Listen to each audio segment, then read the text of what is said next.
Hi, my name's Graham Thompson. Last week, YouTuber Jay the War Kettle Turner put out a video in which he said that anyone who opposes LGBT indoctrination of small children as young as 5 and under is a homophobe.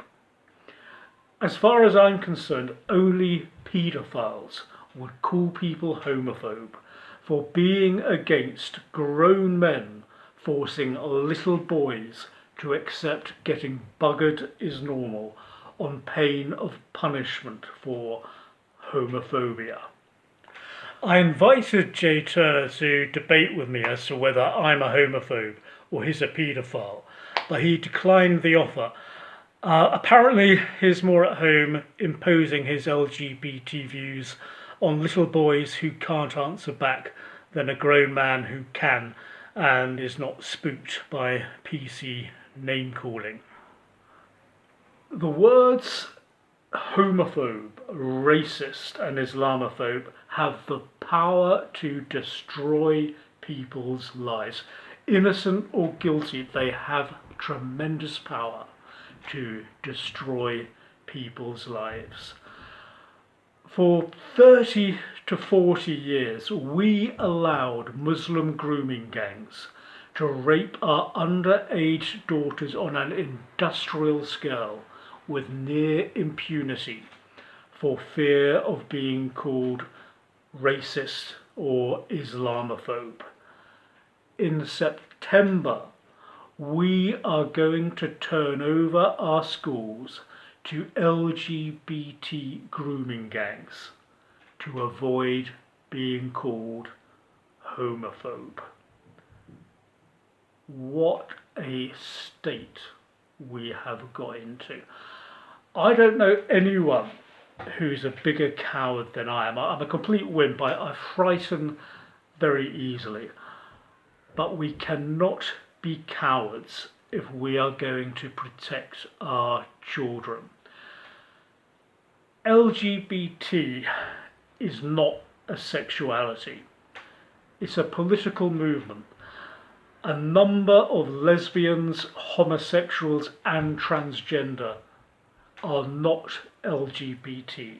They clearly see LGBT as a paedophile agenda. I will make common cause with anyone on the democratic spectrum, regardless of their sexual politics, to protect children. Warping the minds of little 5-year-old boys to accept that their best mate is really their boyfriend is pure evil. Warping the minds of tiny 4-year-old girls to believe they can become boys is pure evil. LGBT sexualizing little children every which way at as young an age as possible primes them to be open to those to whom they are a sexual fetish. In a normal world, it would be called paedophile grooming.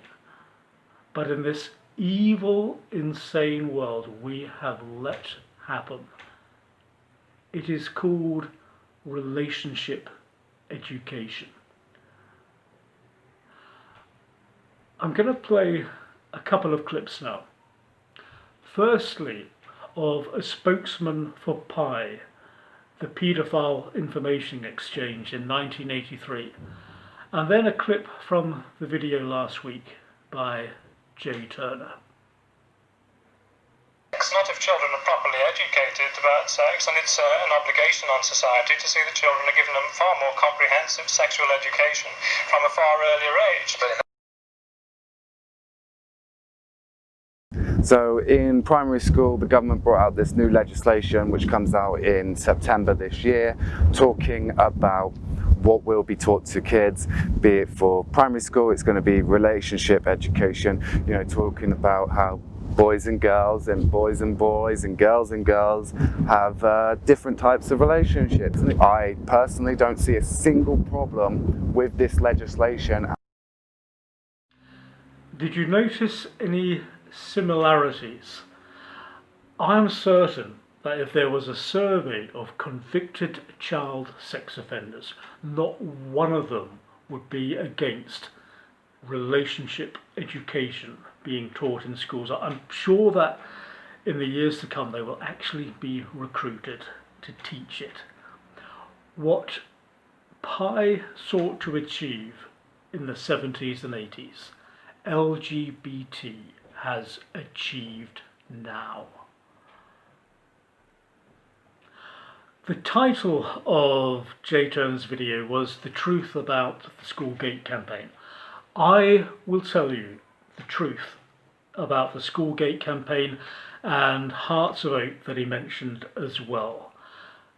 Alan Craig and Peter McElvenna of Hearts of Oak and Susan Mason of the School Gate Campaign are Nazi sympathisers. Alan Craig and Peter McElvenna are complicit with Holocaust denial.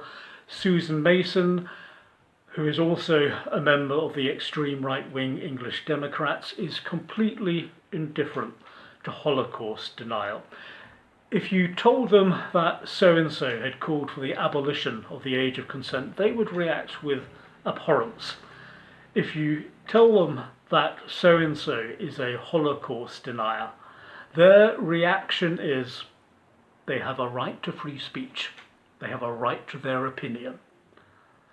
Only paedophiles would react with anything less than abhorrence at the call to abolish the age of consent. Only Nazis would react with anything less than abhorrence at Holocaust denial. I don't think we have to say yes to Nazis to say no to paedophiles.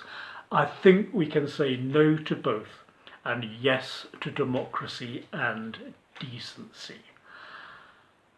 I'm going to end this video with as slam dunk a piece of information as I know as to the paedophile nature of relationship education. Probably the most well-known proponent of relationship education is the Birmingham teacher Andrew Moffat. He helped devise the pioneer course No Outsiders. The aim of No Outsiders is to queer the body and queer the primary classroom. That is not my opinion.